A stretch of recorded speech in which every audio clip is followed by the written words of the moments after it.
आज हम पढ़ने जा रहे हैं पार्ट 4 बेबीलोन का सबसे अमीर आदमी, जिसका टाइटल है सौभाग्य की देवी से मिले। अगर कोई इंसान भाग्यशाली है तो उसके सौभाग्य की सीमा के बाहर कोई भविष्यवाणी नहीं की जा सकती। अगर उसे नदी में भी फेंक दिया जाए तो ना वह सिर्फ तैर कर बाहर निकल आएगा, बल्कि उसके हाथ में एक मोती भी होगा। हर व्यक्ति सौभाग्यशाली बनना चाहता है। आज से 4000 साल पहले प्राचीन बेबीलोनियों ने में भी मनुष्यों के मन में सौभाग्यशाली बनने की उतनी प्रबल इच्छा थी जितनी कि आज के मनुष्यों के मन में है। हम सब चाहते हैं कि सौभाग्य की चंचल देवी हम पर मेहरबान हो जाए। क्या कोई ऐसा तरीका है जिससे हम उस देवी को अपनी ओर आकर्षित कर सकें और उसके कृपा पात्र बन सकें? क्या कोई ऐसा तरीका है जिससे न सिर्फ हम उस देवी का ध्यान खींच सकें, बल्कि उदार वरदान भी पा सकें? क्या सौभाग्यशाली बनने का कोई तरीका है? प्राचीन बेबीलोन के व्यक्तियों के मन में यह सही सवाल उठा था। उन्होंने यह पता लगाने का फैसला किया। वे चतुर और विचारशील थे। इसकी वजह से उनका शहर अपने समय का सबसे समृद्ध और शक्तिशाली शहर बना। उस पुराने समय में स्कूल या कॉलेज नहीं थे।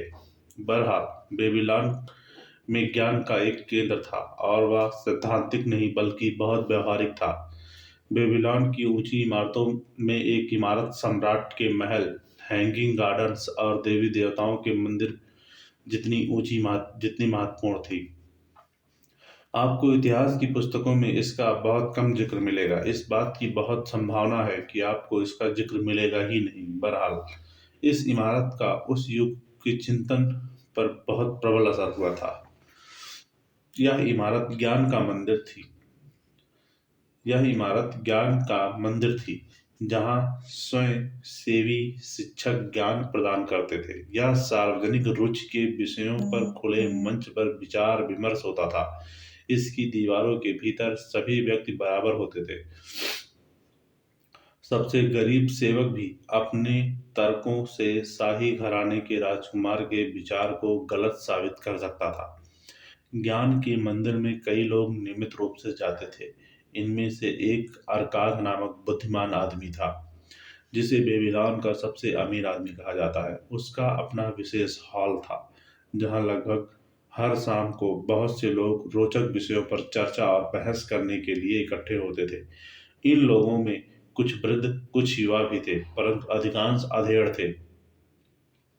बेहतर होगा कि हम उनकी बातें सुने, ताकि हम यह जान सकें क्या वे सौभाग्य या खुशकिस्मती को आकर्षित करने का तरीका जानते थे।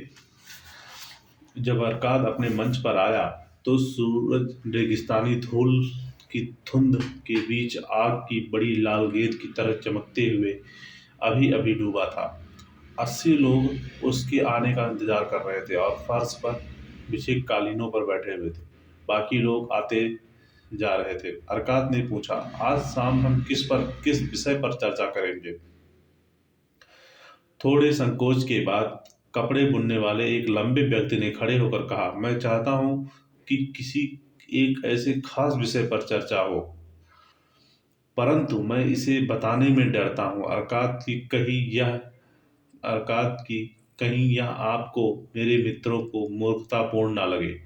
जब अरकाद ने बाकी लोगों ने उसे यह विषय बताने से आग्रह किया तो उसने कहा, आज के दिन मैं खुशकिस्मत था, क्योंकि मुझे स्वर्ण मुद्राओं से भरा एक पर्स मिला। मेरी प्रबल इच्छा है कि मैं हमेशा खुशकिस्मत रहूं। मुझे लगता है कि हर व्यक्ति की यही इच्छा होगी। इसीलिए मैं सुझाव देता हूं कि हम इस विषय पर बहस करें कि सौभाग्य या खुशकिस्मत को कैसे आकर्षित किया जा सकता है, ताकि हम खुशकिस्मत बनने के तरीके खोज सकें। अरकाद ने कहा, यह बहुत ही रोचक विषय है।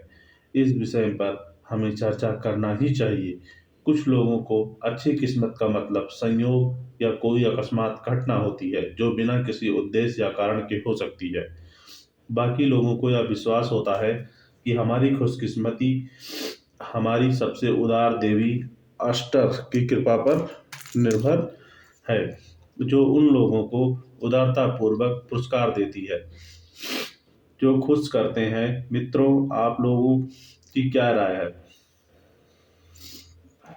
क्या हम यह पता लगा पाएंगे कि हम किन तरीकों से खुशकिस्मत और आकर्षित करते हैं ताकि हम सब खुशकिस्मत बन सकें?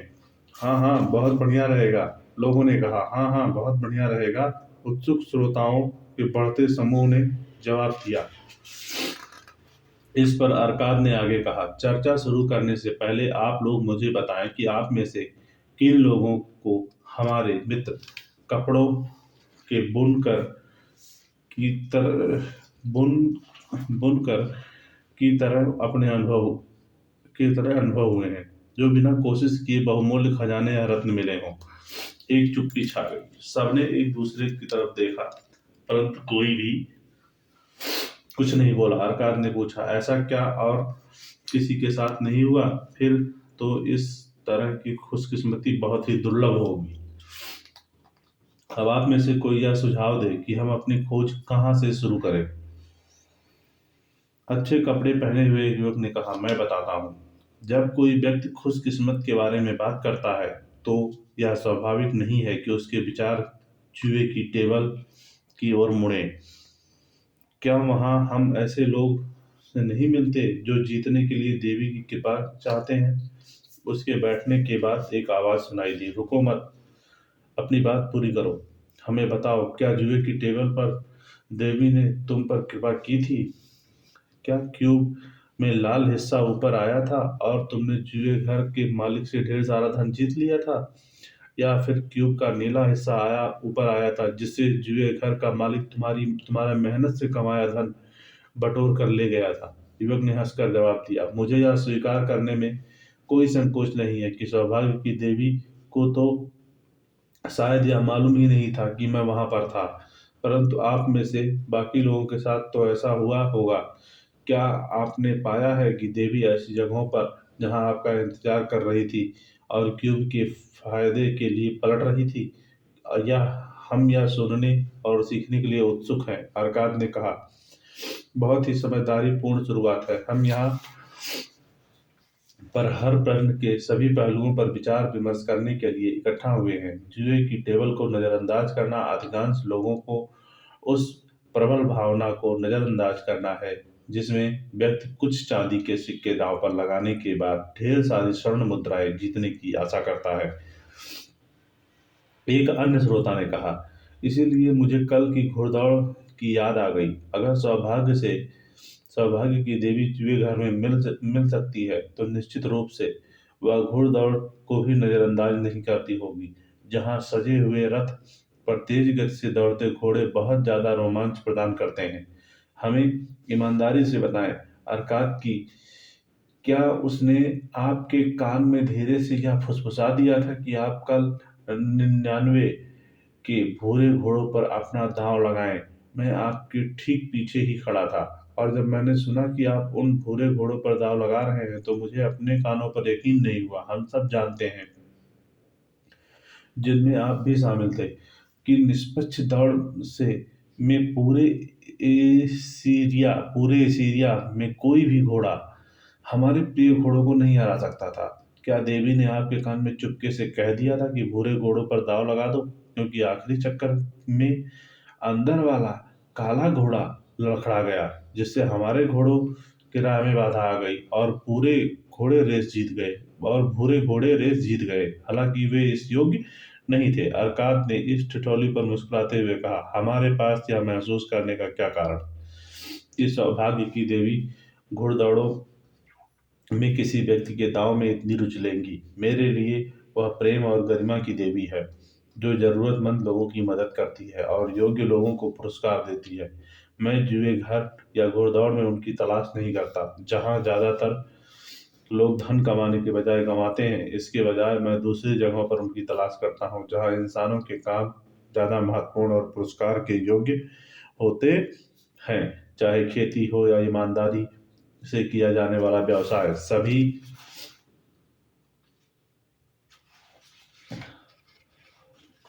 सभी कामों में इंसान के पास अपनी कोशिश के और सौदों के लाभ का अवसर होता है। शायद हमेशा उसे पुरस्कार नहीं मिलेगा, क्योंकि कई बार उसका निर्णय गलत भी हो सकता है और कई बार हवाएं तथा मौसम उसकी कोशिश पर पानी फेर सकते हैं। बहरहाल, अगर उसमें लगन होगी तो आम तौर पर उसे हमेशा लाभ होगा, क्योंकि लाभ का अवसर हमेशा उसके पक्ष में होता है।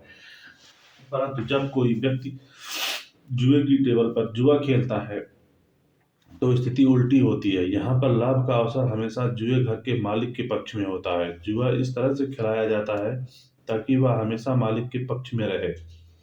यह उसका व्यवसाय है जिसमें वह खिलाड़ियों के दांव से लाभ कमाने की योजना बनाता है। जुआ खेलने वाले बहुत कम लोग यह जानते हैं कि जुए घर के मालिक का लाभ कितना सुनिश्चित होता है और उनके जीतने की संभावना कितनी अनिश्चित होती है। उदाहरण के लिए, हम क्यूब पर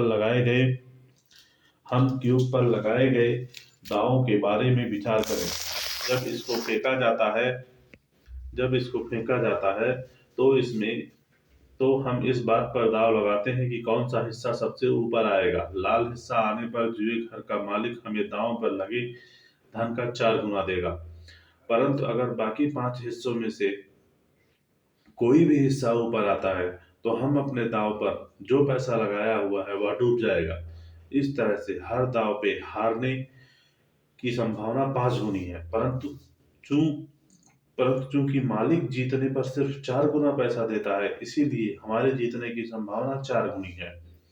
एक रात के खेल में जुए घर का मालिक दांव पर लगाए वे पूरे धन का 5वां हिस्सा या 20% लगभग कमाने की उम्मीद कर सकता है। जब स्थिति इस प्रकार की हो जिसमें व्यक्ति अपने लगाए गए सभी दांवों पर 20% का धन गंवा दे, तो सिर्फ कभी कभार ही जीतने की उम्मीद कर सकता है, एक श्रोता ने कहा। बहरहाल बहरहाल कई बार कुछ लोग बहुत बड़ी रकम जीत लेते हैं। सरकार ने कहा, हाँ, ऐसा भी होता है। सरकार ने कहा, हाँ, ऐसा भी होता है। सवाल यह है कि क्या उन खुशकिस्मत लोगों के लिए इस तरह से हासिल किए गए धन का कोई अस्थायी महत्व होता है। मैं बेबीलोन में कई सफल लोगों को जानता हूँ, परंतु उनमें से भी एक ऐसा नहीं है जिसने अपनी सफलता की शुरुआत जुए घर की टेबल से की हो। आप लोगों आप लोग भी कई धनवान लोगों को जानते होंगे। मैं यह जानना चाहूंगा कि हमारे सफल नागरिकों में से कितने अपनी सफलता की शुरुआत का श्रेय जुए घर को दे सकते हैं। क्या आप ऐसे लोगों को जानते हैं? लंबी खामोशी के बाद एक मस्खरे ने पूछा, क्या हम जुए घर के मालिकों की जांच इसमें शामिल कर सकते हैं? अरकाद बोला, अगर आप किसी और के बारे में नहीं सोच सकते हो तो फिर अपने बारे में कहें। क्या हमारे बीच में ऐसे लोग हैं जो जुए में लगातार जीतते हैं परंतु अपनी आमदनी के लिए इस तरह के स्रोत की सलाह देने से में झिझक रहे हैं? इस चुनौती पर पीछे से आह भरने की आवाज आई और फिर लोग हंसने लगे। अरकाद ने कहा, ऐसा लगता है कि हमें खुशकिस्मती उन जगहों पर नहीं मिलती जहां देवी अक्सर रहती हैं, इसीलिए अब हम दूसरे क्षेत्रों की तलाश करते हैं। हमने पाया कि खुशकिस्मती का गुम हो गए पर्स उठाने से कोई संबंध नहीं है, ना ही इसका संबंध जुए से है। जहां तक घुड़दौड़ का सवाल है, मैं यह स्वीकार करना चाहता हूं कि मैंने इसमें जितना धन जीता है उससे बहुत ज्यादा धन गंवाया है। अब हम अपने व्यवसायों पर विचार करते हैं। जब जब हम कोई लाभकारी सौदा करते हैं तो क्या यह स्वाभाविक नहीं है कि हम इसमें खुशकिस्मती मानने के बजाय अपनी मेहनत को उचित पुरस्कार मानते हैं? मैं सोचता हूँ कि ऐसा करके हम देवी के उपहारों का नजरअंदाज कर देते हैं। शायद वे सचमुच हमारी मदद करती हैं, परंतु हम उनकी उदारता के लिए उनको शुक्रगुजार नहीं होते। कौन इस विषय पर चर्चा आगे बढ़ा सकता है? इस पर एक वृद्ध व्यापारी उठा और अपने सफेद वस्त्र की सलवटें ठीक करते हुए बोला, अरकात, आपकी और अपने मित्रों की अनुमति से मैं एक सुझाव देना चाहता हूँ।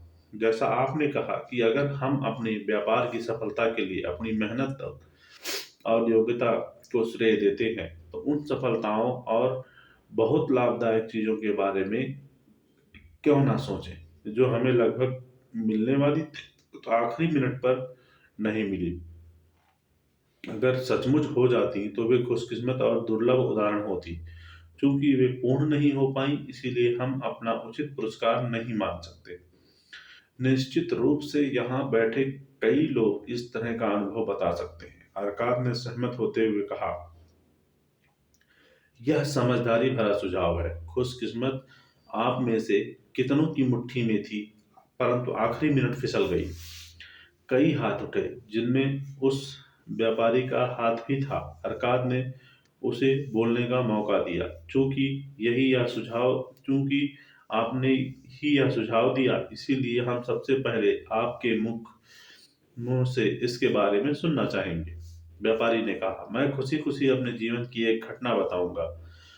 इससे आप यह जान जाएंगे कि खुशकिस्मत के करीब आने पर भी इंसान अंधों की तरह उसे अपने हाथ से निकल जाने देता है, जिसे उसे नुकसान होता है और बाद में वापस आता है। कई साल पहले मैं युवा था।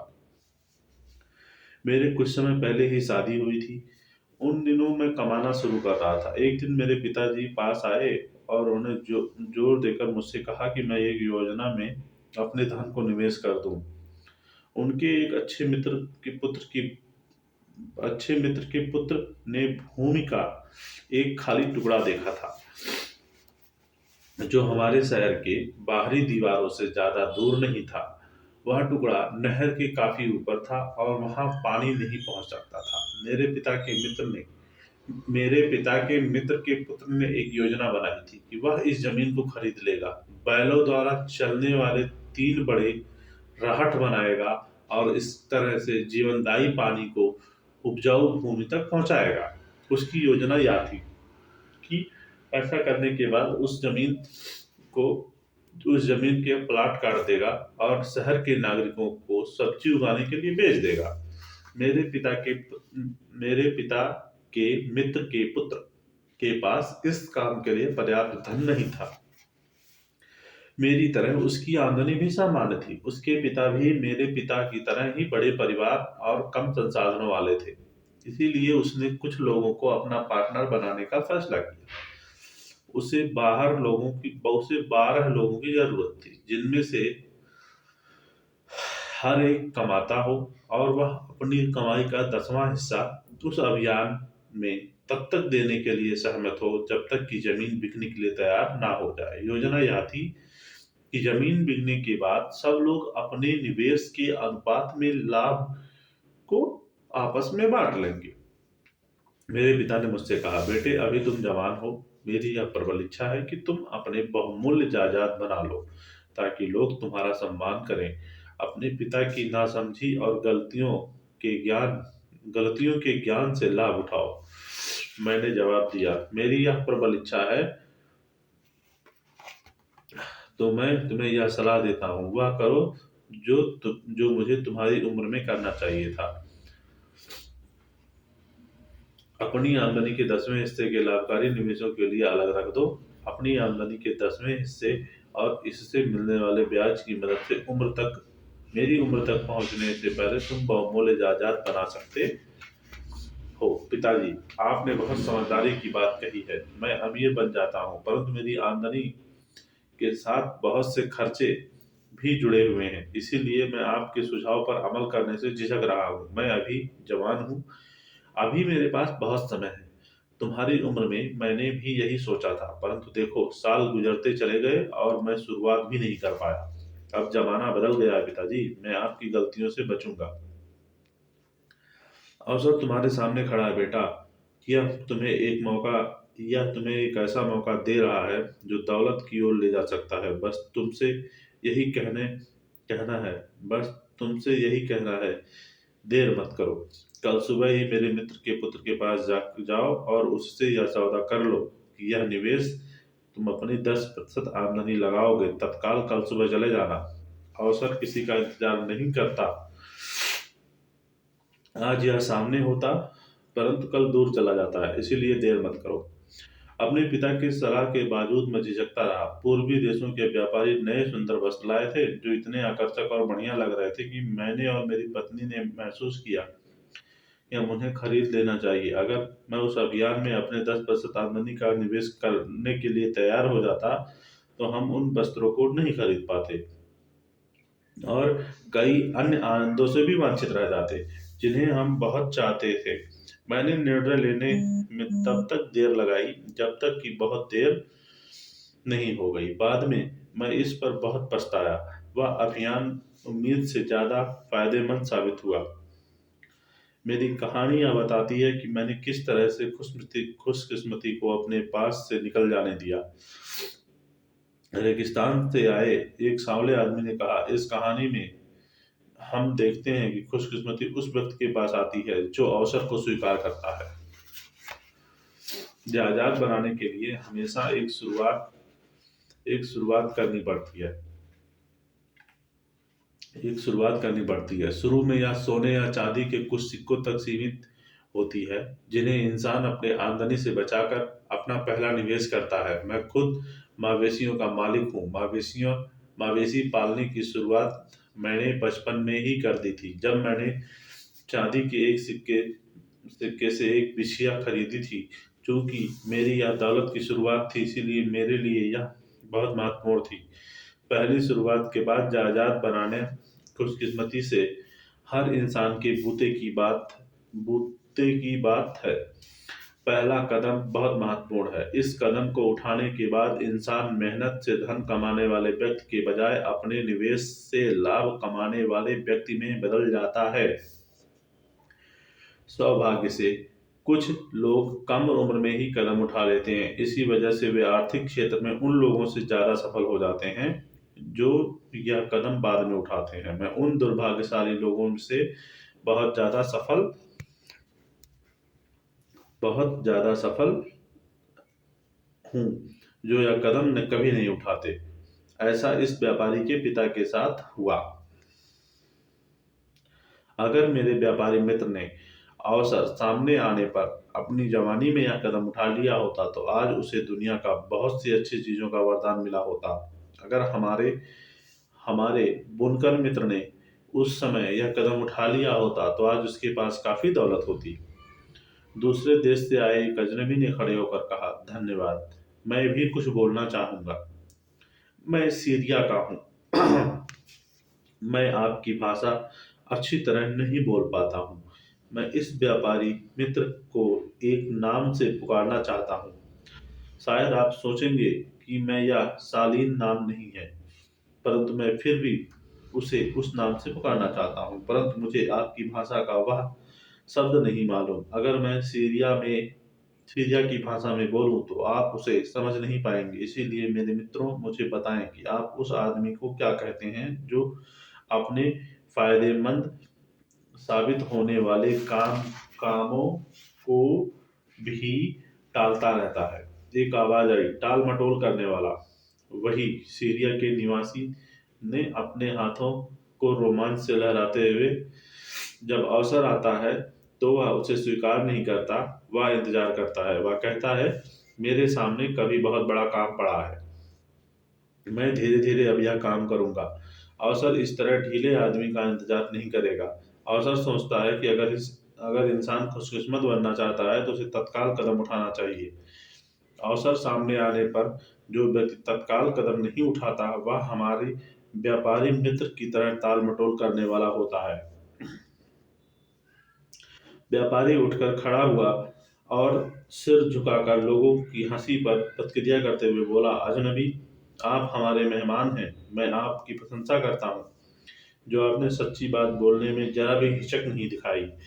अरकाद ने कहा, खोए हुए अवसर की और एक और कहानी हमें कौन सुनाएगा? लाल वस्त्र पहने हुए अधेड़ व्यक्ति ने कहा, मैं सुनाऊंगा। मैं मवेशियों का खरीदार हूँ, खास तौर पर खास तौर पर ऊँटों और घोड़ों का। कई बार मैं भेड़ बकरियों भी खरीद लेता हूँ। एक रात को अवसर मेरे सामने अचानक आया, जब मैं इसकी बिल्कुल भी उम्मीद नहीं कर रहा था। शायद इसी वजह से मैंने इसे अपने हाथ से फिसल जाने दिया। बेहतर होगा कि फैसला आप ही करें। मैं ऊँट खरीदने के लिए शहर से बाहर गया था। 10 दिन की निराशाजनक यात्रा के बाद जब मैं लौटा तो मुझे यह देखकर गुस्सा आया कि रात होने की वजह से शहर का द्वार बंद हो चुका है और उस पर ताले भी लग चुके हैं। मेरे नौकरों ने रात काटने के लिए तंबू लगाए। बहरहाल हम सोच रहे थे कि हमारे पास बहुत कम भोजन है, पर पानी तो बिल्कुल भी नहीं है, इसीलिए यह रात मुश्किल से कटेगी। उसी समय एक बूढ़ा किसान मेरे पास आया, जो शहर के द्वार का ताला बंद हो जाने के कारण हमारी ही तरह बाहर रह गया था। उसने मुझे कहा, आदरणीय श्रीमान, आपके हुलिये से मुझे लगता है कि आप मवेशियों की खरीदार हैं। अगर ऐसा है तो मैं आपको एक अपनी बहुत अच्छी भेड़ बेचना चाहूंगा, जिन्हें मैं अभी अभी लाया हूँ। मेरी पत्नी बहुत बीमार है और उसे बुखार है, मुझे तत्काल लौटाना होगा। आप मेरी भेड़ खरीद ले, ताकि मैं मेरे नौकर नौकर ऊँटों पर सवार होकर बिना देर किए तत्काल घर लौट जाए। इतना अंधेरा था कि मैं उसकी भेड़ों को नहीं खरीद सकता था। हालांकि उनकी आवाज से मैं समझ गया कि ये रेवड़ बहुत बड़ा होगा। मैंने ऊँटों की तलाश में 10 दिन बर्बाद कर दिए, परंतु मुझे अच्छे ऊँट नहीं मिल पाए। इसीलिए मैं उसके साथ खुशी खुशी सौदेबाजी करने लगा। वह मुश्किल में था, इसीलिए उसने बहुत ही वाजिब दाम मांगा। मैंने उस सौदा मंजूर कर लिया, क्योंकि मैं अच्छी तरह जानता था कि मेरे नौकर सुबह भेड़ों को हरा कर हाँक कर शहर में ले जाएंगे और उन्हें बेचने से हमें काफी लाभ होगा। सौदा होने के बाद मैं अपने नौकरों से मसाले लेकर आने को कहा, ताकि हम किसान की 900 भेड़ को गिन सकें। मित्रों, मैं आपको यह वर्णन सुनाकर बोर नहीं करूंगा कि इतनी इतनी सारी प्यासी, भूख और बेचैन भेड़ों को गिनने में हमें कितनी मुश्किलें आई। यह एक असंभव काम साबित हो रहा था। इसीलिए मैंने उस किसान से साफ साफ कह दिया कि सुबह होने के बाद भेड़ गिनूंगा, तभी उसे पैसे दूंगा। उसने आग्रह किया, मेहरबानी करके आप आज रात को मुझे 2/3 कीमत ही दे दें, ताकि मैं अपने घर लौट सकूं। मैं अपने सबसे समझदार और शिक्षित सेवक को आपके पास छोड़ जाऊंगा, जो सुबह भेड़ गिनने में भी आपकी मदद करेगा। वह विश्वसनीय है और आप बाकी का 1/3 पैसा उसे दे सकते हैं। परंतु मैंने जिद पकड़ ली, रात को ही पैसे देने से इनकार कर दिया। अगली सुबह मेरे उठने से पहले वह शहर का द्वार खुला और 4 खरीदार भेड़ों की तलाश से बाहर भागते हुए आए। वे बहुत उत्सुक थे कि और ऊंची कीमत देने को तैयार थे, क्योंकि शहर पर युद्ध की घेराबंदी का खतरा मंडरा रहा था और भोजन पर्याप्त नहीं था। किसान मुझे जितनी कीमत कीमत पर भेड़ों को देने के लिए तैयार हुआ था, उससे उस उसे उससे लगभग 3 गुना ज्यादा कीमत मिली। और यह बहुत बढ़िया अवसर था, जो मैंने अपने ही हाथों गंवा दिया। अरकात ने टिप्पणी की, यह बहुत ही असामान्य कहानी है, इससे हमें क्या शिक्षा मिलती है? घोड़े की जीन वाले ने कहा, इससे हमें यह शिक्षा मिलती है कि जब हमें विश्वास हो कि हमारा सौदा समझदारी पूर्ण है, तो हमें तत्काल पैसा दे देना चाहिए। अगर सौदा अच्छा है, तो आपको दूसरों के अलावा खुद की कमजोरियों पर भी अपनी रक्षा करने की जरूरत होती है। इंसानों के विचार बदलते रहते हैं। मैं तो यह कहूँगा कि हम अपना मन तेजी से बदल देते हैं, और ऐसा तब अधिक होता है जब हम गलत नहीं बल्कि सही होते हैं। गलत निर्णयों के बारे में हम जिद्दी होते हैं, परंतु सही निर्णय लेने के बाद हम हिचकिचाते हैं और अवसर अपने हाथ से फिसल जाने देते हैं। मेरा पहला निर्णय मेरा सर्वश्रेष्ठ निर्णय होता है, परंतु मैंने हमेशा यह पाया है कि अच्छा सौदा करने के बाद मैं हिचकिचाता हूँ और टाल मटोल करता हूँ।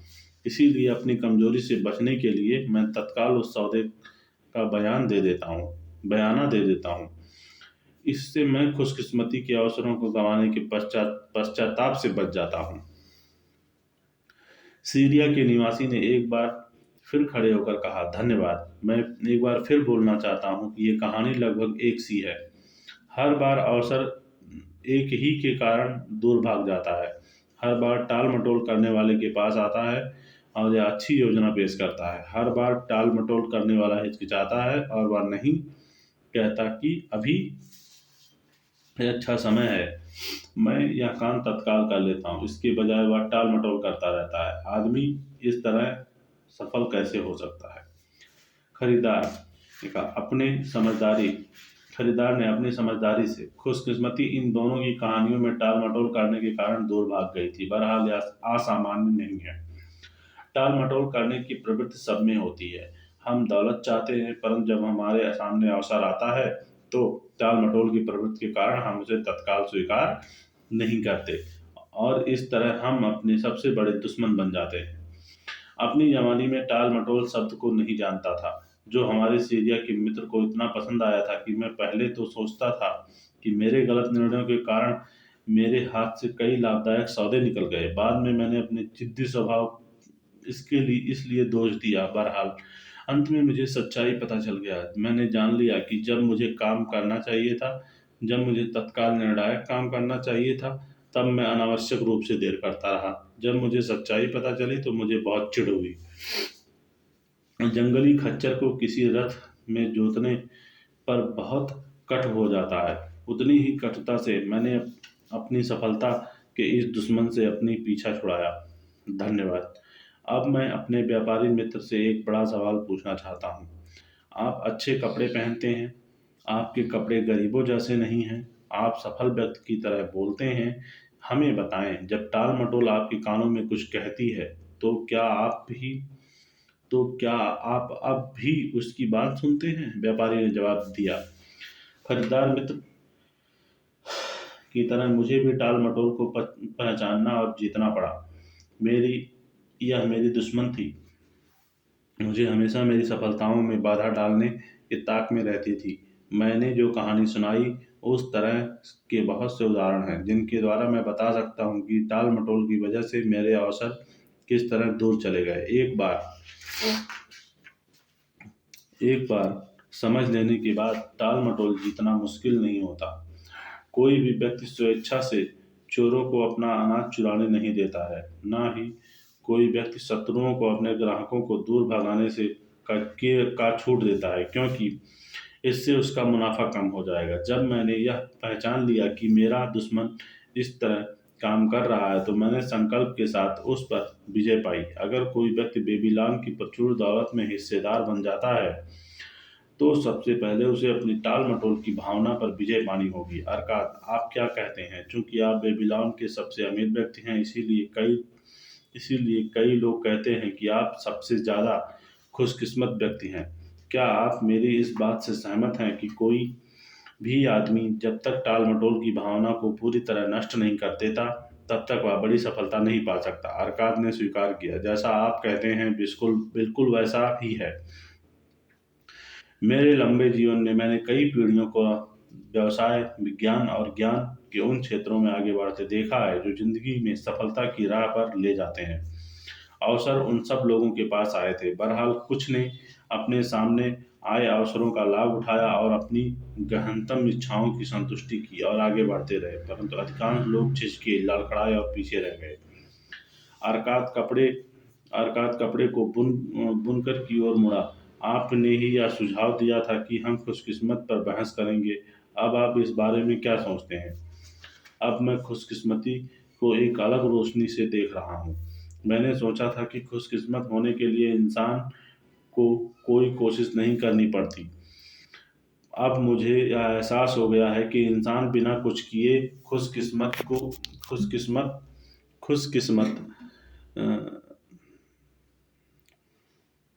होने के लिए इंसान की कोई कोशिश नहीं करनी पड़ती। अब मुझसे अब मुझे अब मुझे यह एहसास हो गया है कि इंसान बिना कुछ किए खुशकिस्मती को अपनी ओर आकर्षित नहीं कर सकता।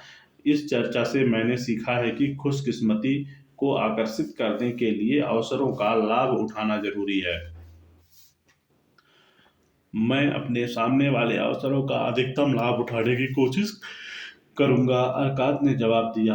आपने हमारी चर्चा के सत्य को बहुत अच्छी तरह पकड़ लिया है। हमने यह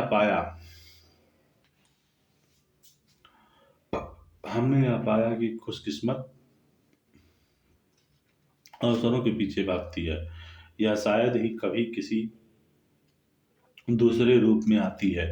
हमारा व्यापारी मित्र आप बहुत खुशकिस्मत होता है, अगर उन्हें सौभाग्य की देवी द्वारा दिए गए अवसरों को स्वीकार कर लेता है तो इस तरह से हमारा खरीदार मित्र भी बहुत खुशकिस्मत होगा। अगर उसने मवेशियों को समय पर खरीद लिया होता तो उसे 3 गुना लाभ पर बेचा होता। हमने हमने यह चर्चा इसलिए शुरू की थी ताकि हम खुशकिस्मती को अपनी ओर आकर्षित करने का तरीका खोज सकें। मुझे लगता है कि हमने यह तरीका खोज लिया है। दोनों ही कहानियों से यह निष्कर्ष निकलता है कि खुशकिस्मती अवसर में छुपी होती है, चाहे खुशकिस्मत का लाभ उठाया गया हो या नहीं उठाया गया हो, इस सत्य को बदला नहीं जा सकता। अवसरों को स्वीकार करके खुशकिस्मती को आकर्षित किया जा सकता है। जो लोग प्रगति के अवसरों का लाभ लेने के लिए तत्पर रहते हैं, उन्हें सौभाग्य की देवी रुचि लेती है। वे लोग हमेशा उन लोगों की मदद करने के इच्छुक होते हैं जो उन्हें खुश करते हैं, और कर्मशील व्यक्ति उन्हें सबसे ज़्यादा खुश करते हैं। कर्म आपको सफलता की ओर ले जाएगा।